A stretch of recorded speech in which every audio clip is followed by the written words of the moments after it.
Toyota Corolla, Tacoma Sienna. It's just kind of held in. Boom! Look at that reverse, so beautiful with the steering wheel controls. This thing is ready to go. OEM. Let's wrap it up, boys.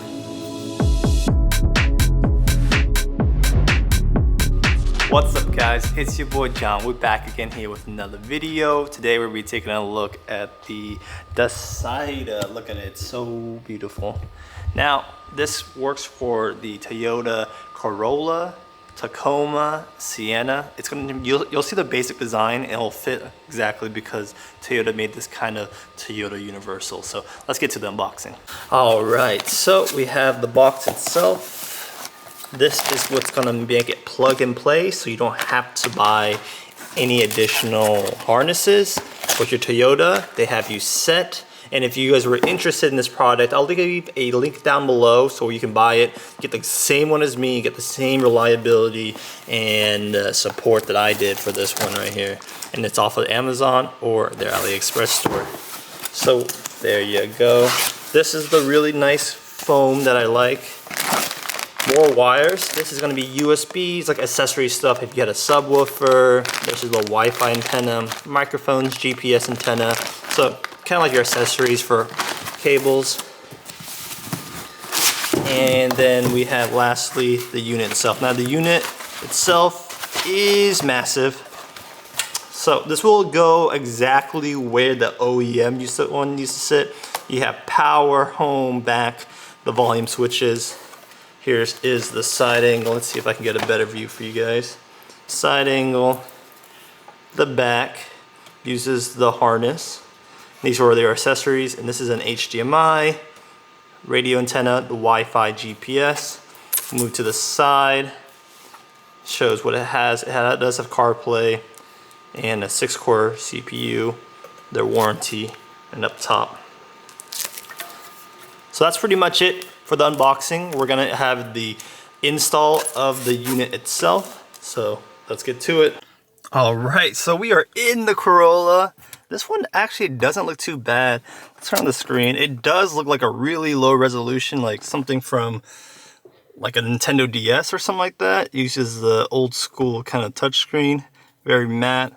The screen itself is matte, and around it's like that piano plastic. Kind of hard to see. This one, the owner says, hey, the radio doesn't work anymore. So we're gonna try to combat that and get this thing going. Removing this is actually pretty easy. You just have to remove this trim right here, which actually is just kind of held in, but it does wrap around, so you might have to remove this trim too. Let's see if I can get away with it. Use the plastic trim remover to just pop this off. And we got it off right here.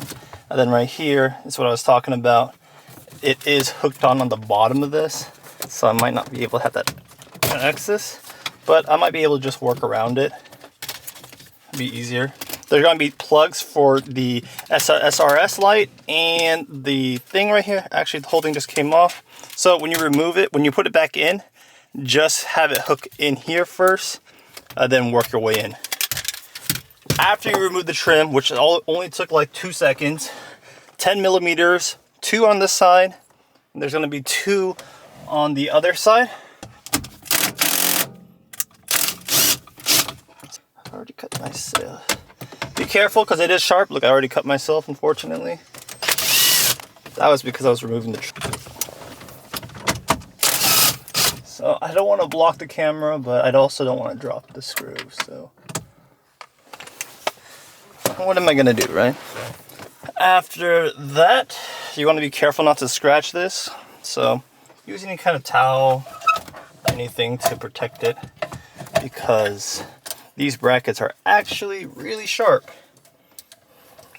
You want to unplug the screws, right? The plugs right here. So just unplug all of them. It's actually pretty easy. There's these little things, you just press it down, then you pull out, and you can see they're all facing up. So shouldn't be a problem. All right, so the OEM unit is removed. We will have to transfer these brackets over, so that's something we're gonna do right now too. It is just 3 screws. So I'm just gonna take it off.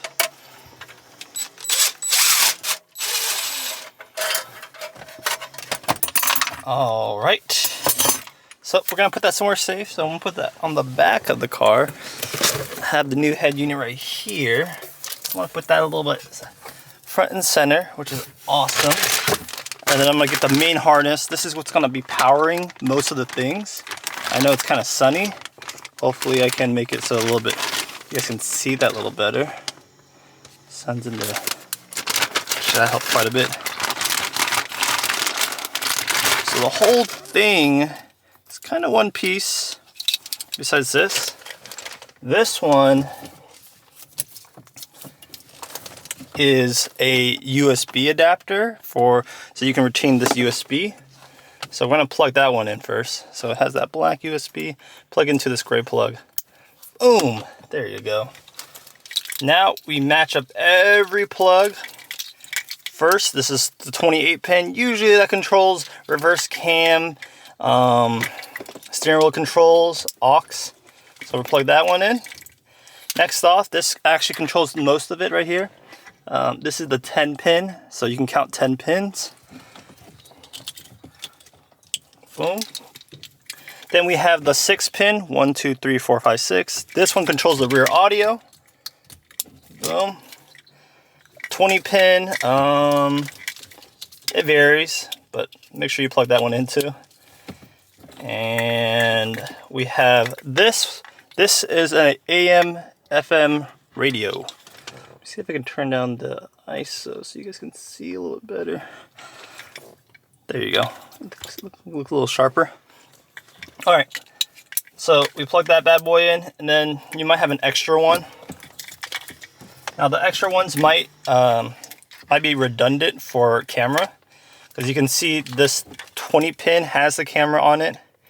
So this other one also has the camera on it too, but we're not going to use it because, well, we already had the camera one. So they just have redundant cables. Remember, these two cables were for the trim, SRS, airbag light, and the hazard light. Now, since we have most of everything plugged in, for the most part, you also want to ground it, which we're going to do to when we mount the unit back, but it shouldn't be needed to power the unit because there's already ground. So we're going to plug this bad boy in. Should be like that. And let's fire up the unit. We can put the car in accessory. The reason why I do this is it's a good way to test to see if everything works. So the unit is firing up, that's great news. And then you check it for audio, and after audio works, I like to install the whole unit. So it's like a process. Hey, make sure it works, turns on, power on, great. So that's a good sign. Then get the sound going, see if there's any sound. Then wrap it up. Now you guys can see the time, it's only 11:18. It's only been like, I would say 5-10 minutes of me installing this. So this install is actually very quick, which makes me happy. So we got audio, which is what I wanted to test. Now we can wrap things up. Let's put the brackets in, let's check the fitment, and see where we can go from there. So now that I've verified that it works, I'm just gonna push this back, and this is where I get those brackets installed. And this might take a little while because right now we're like testing fitment and stuff. All right, so there's going to be an R that's gonna go on your right side. So when the unit's facing you, right. L, it's gonna be for left, so left. So it's gonna fit something like that. I have it screwed into these 3 points right here if you guys want to replicate. And do the same for the other side, and you should have some great fitment. So I haven't plugged everything in. I'm just going to check fitment real quick. Make sure things look right. So, want everything to look solid.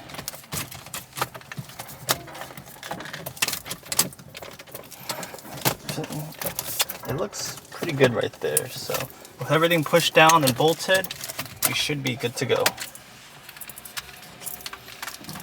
So I'm happy with that. Getting to take it out again. It's a process when it comes to fitting. These brackets could be moved a little bit. All right, so the next off is going to be the wiring for the GPS and USBs, and I'm gonna show that real quick right here. It's real simple, folks.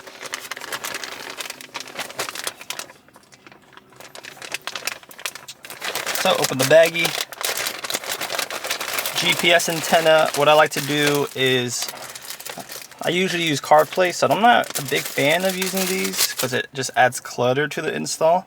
But I am gonna stow it somewhere in the back if they are stranded and they need to use GPS antenna for whatever reason. We'll give them that option for the customer, and we already have it. There's a little sticky double-sided tape, and I try to do it at the very top, but out of the way so it doesn't block anything. So you just screw the little golden piece, kind of like the old school antennas. If you guys are old like me, we used to do this for our Super Nintendo, for our little antenna, the coaxial. It's very similar to coaxial. Get it nice and snug. It doesn't have to be like super tight. Next off, what we need to do is we need to plug in the Wi-Fi. So this is really important because if you use CarPlay, you're gonna use Wi-Fi. So screw that bad boy in, same way, just like so. Extra USB, which is amazing. So we're gonna plug, this one's gonna actually be labeled, I believe. So untwist tie these.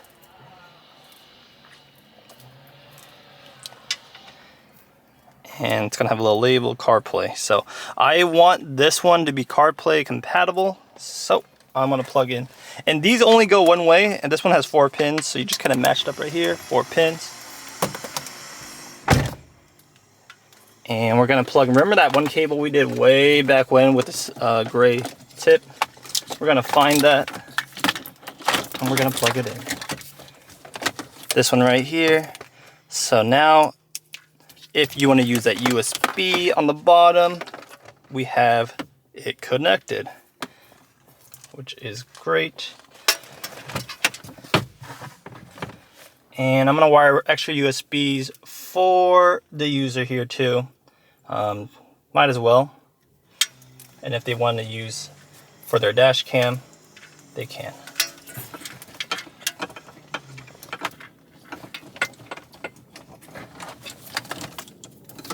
So we have extra USBs for them in there. RCA jack and auxiliary, and we need to check the backup camera if there's a backup camera in here. Nope. And see if there's a backup camera in here. Camera power.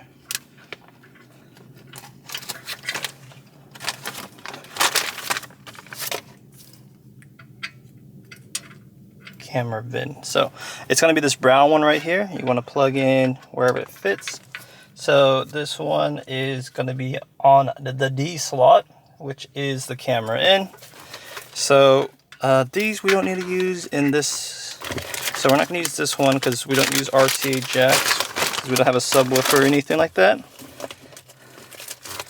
And we want to plug in that camera VIN. So cam VIN to the plug right here, and we're gonna plug this bad boy, put this thing in reverse, and see if all is well.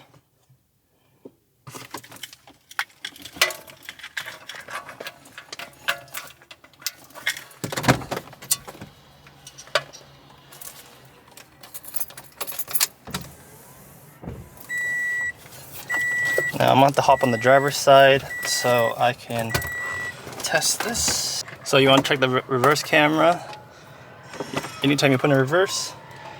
And we do have steering wheel controls. I don't know if I can demonstrate you guys that. There it is. Next, oh, this is the phone. next is up and stuff like that. So everything's already pre-wired. Steering control works, reverse camera works. I mean, what more can you ask, right? Boom. Look at that reverse, so beautiful with the steering controls. This thing is ready to go, OEM. Let's wrap it up, boys.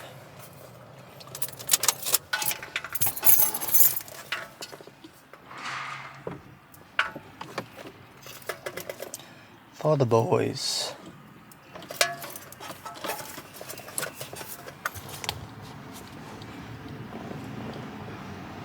So you want to check the reverse camera anytime you put in reverse, and we do have steering wheel controls. I don't know if I can demonstrate you guys that. There it is. Next, oh, this is the phone. Next is up and stuff like that. So everything's already pre-wired. Steering control works, reverse camera works. I mean, what more can you ask, right? Boom. Look at that reverse, so beautiful with the steering controls. This thing is ready to go, OEM. Let's wrap it up, boys. All right, so the unit is in. It is looking beautiful. Very nice. And let's just give it a nice startup and test. So the fitment right here is real nice. Fitment on this corner is nice. There is a small gap up here. So if you move the brackets back and forth, it should help with the fitment, but you might have to drill, because those were the only mounting points for the head unit. So you have to have those new holes. All right, so the unit is in. It's all good. Here are all the apps: reverse camera, CarPlay. This is what we're going to be using the most. Kind of just want to show you guys the interface real quick. Just a quick. This is the Sida's UI, and it's pretty nice. I'll show you the system specs, about, model number using the PX6. I like the PX6, is the most reliable unit that's out right now. 4 gigs of RAM, plenty of storage, and it has Wi-Fi. So, awesome unit. Thank you guys for watching. I'll catch you guys in the next one. It will work for the Tacoma, Sienna, and Corolla. So, if you guys have anything that looks like this shape, chances are, yeah, you're not going to be it.